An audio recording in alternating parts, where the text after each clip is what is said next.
Je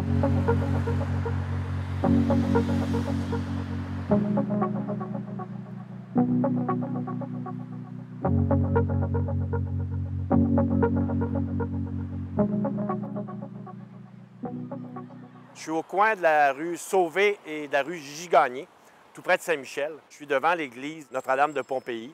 C'est une église qui a été construite en 1967.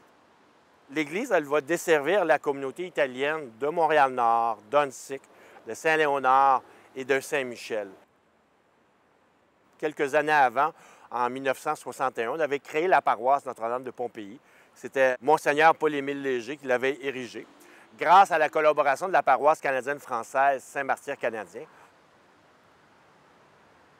Ici, on a un édifice qui est très particulier, avec 4 voiles en béton très minces.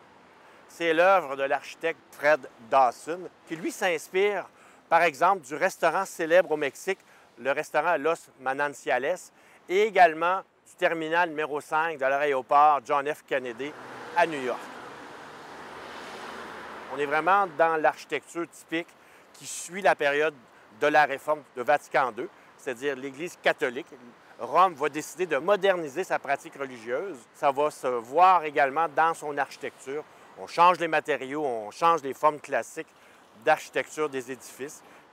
Et ce qui est particulier aussi de cet édifice-là, lors des travaux, on va engager un architecte acousticien, oui, acousticien, pour avoir un acoustique sans pareil. Dans l'histoire de la communauté italienne, c'est intéressant, car les Italiens ils arrivent à la fin du 19e siècle, au début du 20e siècle. Ils s'installent dans le Vieux-Port de Montréal. Il y a une première paroisse là-bas qui s'appelle Notre-Dame-du-Mont-Carmel, qui est créée en 1905. Et éventuellement, on va vouloir s'éloigner de là, car c'est insalubre, c'est bruyant, c'est un lieu industriel. Ils vont s'en aller vers le nord de la ville. C'est la création de la Petite-Italie. Une première paroisse est née à l'extérieur du Vieux-Montréal, qui est la paroisse Notre-Dame de la Défense, où on retrouve la Petite-Italie. Les Italiens s'installent là car il y a un réseau de services, d'échanges, il y a des épiceries, toutes sortes de choses. Mais éventuellement, quand les Italiens n'ont plus besoin de ces services-là, comme bien des gens à cette époque-là, on regarde pour avoir le confort des banlieues.